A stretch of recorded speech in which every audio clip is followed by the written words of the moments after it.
हमारे बच्चे MBA MA करके और डी ग्रुप के लिए नौकरी ज्वाइन करने के लिए बैठे हैं क्या? और सरकार ने 11 साल में, मैं आपको बताऊं, 11 साल में जो भट्ठा बिठाया ना युवाओं का, वो यही कह के बिठाया है नौकरी देनी नहीं है। अगर देनी है तो आखिरी कतार में खड़े होने वाली नौकरी देनी है और हमारे सर के ऊपर यूपी बिहार गुजरात का आदमी बिठाना है। युवा रोजगार चाहता है, युवा व्यापार चाहता है, युवा अपनी इज्जत चाहता है, जो पिछले 11 साल से भाजपा की सरकार ने उनको ना देने का काम किया है। सरकार मंथली मंगवाती है, सरकार फिरौतियाँ मंगवाती है, बाद में मंडली करके बीच में से पैसा ले लेती है। शाम को अगर आप बस स्टॉप जाओ तो आधे से ज़्यादा बच्चे सर नीचे करके बैठे रहते हैं, ये सोचने में मजबूर है कि आज का भी दिन हमने खराब कर दिया, हमारे पास पैसा नहीं है, कल का भी दिन पता नहीं हम करेंगे क्या करेंगे। जिसने अगर युवाओं को रोजगार देने का काम करा था वो चौधरी ओम प्रकाश चौटाला जी की सरकार थी, और आने वाले समय में भी चौधरी अभय सिंह चौटाला जी ही युवाओं को नौकरी देने का काम करेंगे। नमस्कार, डिजिटल हरियाणा पर आपका स्वागत है। मेरा नाम मोहित गोयत है। इस वक्त हम रोहतक में हैं और युवा इनेलो का सम्मेलन है और रोहतक झज्जर के प्रभारी हैं भूपेंद्र नफे सिंह राठी, जो नफे सिंह राठी की राजनीतिक विरासत को अब संभाल रहे हैं। वो मेरे साथ हैं और रोहतक जिले के और झज्जर जिले के वो युवा के प्रभारी भी हैं। राठी साहब, किस तरीके का माहौल जो है युवाओं में देख रहे हो? कल झज्जर का प्रोग्राम था, आज रोहतक का सम्मेलन है, तो किस तरीके का माहौल देखने को मिल रहा है?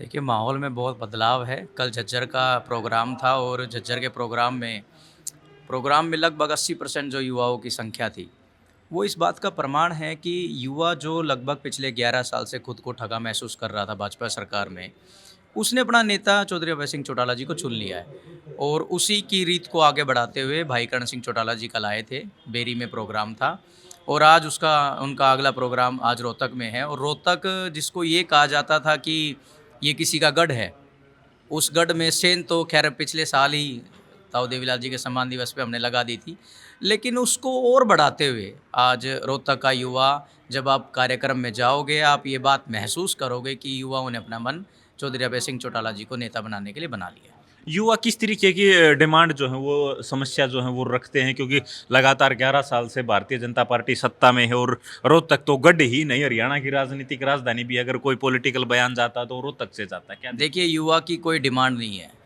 युवा की गुहार है। युवा रोजगार चाहता है, युवा व्यापार चाहता है, युवा अपनी इज्जत चाहता है, जो पिछले 11 साल से भाजपा की सरकार ने उनको ना देने का काम किया है। युवा पेपर की तैयारी करता है, पेपर देने के लिए वो सैकड़ों किलोमीटर दूर जाता है और वहाँ जाके उसको पता चलता है कि पेपर लीक हो गया। युवा वहाँ निराश होता है। युवा कोई व्यापार करने की सोचता है, व्यापार करता है तो वहाँ बिचौलिए आगे खड़े हो जाते हैं, उससे पैसा मांगने का काम करते हैं। युवा सोचता है कि वो कोई अपना व्यवसाय बढ़ाने के लिए अगर कोई काम करता है तो फिरौती मांगने के लिए फ़ोन आ जाता है। युवा हर जगह से प्रताड़ित है और इसी वजह से हमारा युवा राह भटकने को मजबूर है। और यही एक ऐसी वजह है जिसकी वजह से अगर आपको देखा जाए कि पुराने रोहतक, जो हम कहते थे पुराना रोहतक जो ज़िला है, आज वो पूरे हरियाणा से ज़्यादा बदनाम है बदमाशी को लेकर, लूट खसूट को लेकर। क्यों? क्योंकि हमारे पास युवा के पास कोई रास्ता बचा ही नहीं है। मजबूरी में युवा गलत राह चलने पर मजबूर है। इसीलिए अब युवाओं ने ठान लिया है कि कोई सरकार थी जिसने अगर युवाओं को रोज़गार देने का काम करा था, वो चौधरी ओम प्रकाश चौटाला जी की सरकार थी और आने वाले समय में भी चौधरी अभय सिंह चौटाला जी ही युवाओं को नौकरी देने का काम करेंगे। इसलिए उन्होंने अपना नेता चौधरी अभय सिंह चौटाला जी को चुन लिया है। लेकिन आपने रोजगार की युवाओं की बात की। हरियाणा में तो अब 11 साल से सरकार वो कह रही है कि बिना पर्ची खर्च की पारदर्शी तरीके से युवाओं को रोजगार दिया जा रहा है। पहले तो फला पर्ची बनती थी, दकड़ी पर्ची बनती थी, अब एक आदमी बता दो कि किसी ने पर्ची दी हो, बगैर पर्ची के काबिल युवाओं को तुरंत नौकरी दी जा रही है। बीच से दलाली सिस्टम हटा दिया हमने, सीटी लागू कर दिया।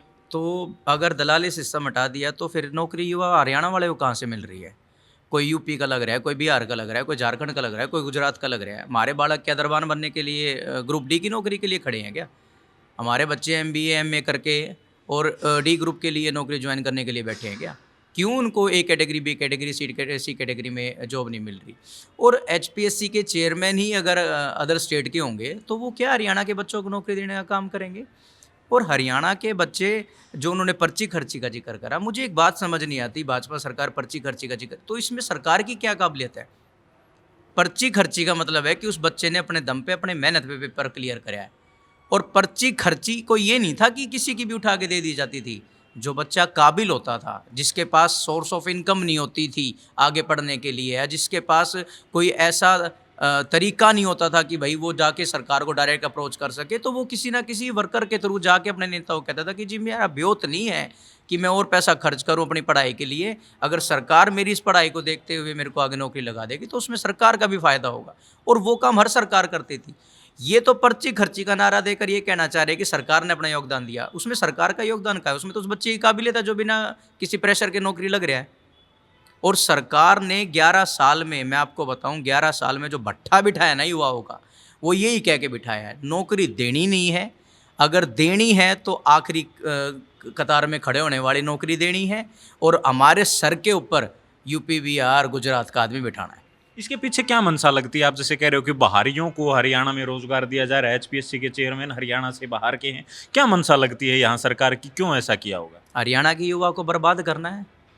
उनकी मंशा ये है कि भाई हरियाणा का युवा पढ़ना छोड़ दे, गलत राह पे चला जाए, और गलत राह पे जाने के बाद सरकार जो आज बदमाशों का इस्तेमाल कर रही है हरियाणा में, सरकार मंथली मंगवाती है, सरकार फिरौतियाँ मंगवाती है, बाद में मांडली करके बीच में से पैसा ले लेती है। यही वो बाकी हरियाणा के युवाओं के साथ करना चाहते हैं। लेकिन अब वो युवा समझ गया है, उसको ये बात सरकार की समझ आ गई। 11 साल से जो उसका उत्पीड़न हो रहा था, उसकी अगर काट कोई कर सकता है तो वो केवल चौधरी अभय सिंह चौटाला जी कर सकते हैं। लेकिन सरकार तो युवाओं को आबाद करने के लिए नई नई स्कीमें जो है वो लॉन्च कर रही है, और युवाओं को अच्छा जो है उनका सुनहरा भविष्य हो, इसके लिए एक एक कदम जो है फूक फूक के उठा रही है। आप बताइए ना क्या किया है?